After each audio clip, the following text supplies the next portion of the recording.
മാറിപ്പോകുന്നു.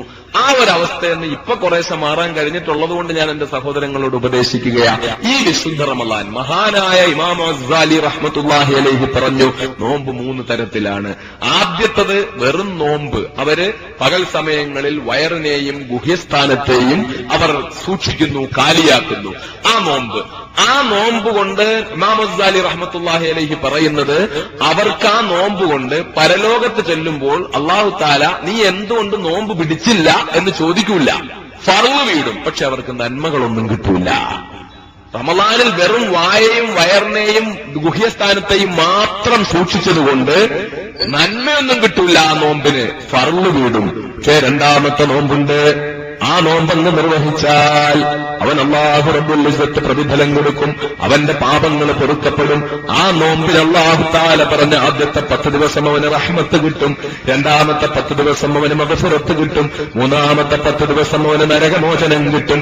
ആ നോമ്പേതാണ്? ഇമാം ഗസാലി പറയുന്നു, ആ നോമ്പ് വയറിന്റെ മാത്രം നോമ്പല്ല, ആ നോമ്പ് ഗുഹ്യസ്ഥാനത്തിന്റെ മാത്രം നോമ്പല്ല, ആ നോമ്പ് കണ്ണിന്റെ നോമ്പാണ്, ആ നോമ്പ് കാതിന്റെ നോമ്പാണ്, ആ നോമ്പ് വായുടെ നോമ്പാണ്, ആ നോമ്പ് നാവിന്റെ നോമ്പാണ്, ആ നോമ്പ് കൽബിന്റെ നോമ്പാണ്, ആ നോമ്പ് വയറിന്റെ നോമ്പാണ്, ആ നോമ്പ് ഗുഹ്യസ്ഥാനത്തിന്റെ നോമ്പാണ്, അത് കാലുകളുടെ നോമ്പാണ്, അത് മനുഷ്യ ശരീരത്തിലെ ഓരോ അവയവങ്ങളുടെയും ഓരോ രോമകൂപങ്ങളുടെയും നോമ്പാണ്.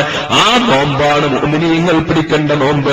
ആ നോമ്പങ്ങ് പിടിച്ചാൽ പിന്നെ അവനവന്റെ കണ്ണുകൊണ്ട് കണ്ടുകൂടാത്തതൊന്നും കാണൂല, അവന്റെ കാതുകൊണ്ട് കേട്ടുകൂടാത്തതൊന്നും കേൾക്കൂല, അവന്റെ നാവ് അനാവശ്യമായ ഒരു വാക്ക് പോലും ഉച്ചരിക്കാൻ വേണ്ടി അവന്റെ നാവിനെ അവൻ വളയ്ക്കൂല, അവന്റെ ഹൃദയത്തിൽ ചിന്തിച്ചുകൂടാത്ത യാതൊന്നും ചിന്തിക്കുകയില്ല, അവന്റെ കൈകൾ കൊണ്ട് അവൻ ചെയ്തുകൂടാത്ത ഒരു തെറ്റും ചെയ്യില്ല, അവന്റെ കാലുകൊണ്ട് അവൻ ഒരു തെറ്റിലേക്കും നടന്നു പോവില്ല. അങ്ങനെ ശരീരത്തിന്റെ മുഴുവൻ അവയവങ്ങളെയും രോമകൂപങ്ങൾ അവരെ കാത്തു സൂക്ഷിക്കുന്ന നോമ്പുണ്ട്. ആ നോമ്പാണ് നാളെ പരലോകത്ത് സാക്ഷി നിൽക്കുന്ന നോമ്പ്. ആ നോമ്പാണ്. ആ നോമ്പ് പിടിക്കുന്നവർക്കാണ് പാപമോചനം കിട്ടുന്നത്, നരകമോചനം കിട്ടുന്നത്, റഹ്മത്ത് കിട്ടുന്നത്. മഹാനായ ഇമാം ഗസാലി റഹ്മത്തുള്ളാഹി അലൈഹി പറയുന്നു, ഈ നോമ്പ് നമ്മൾ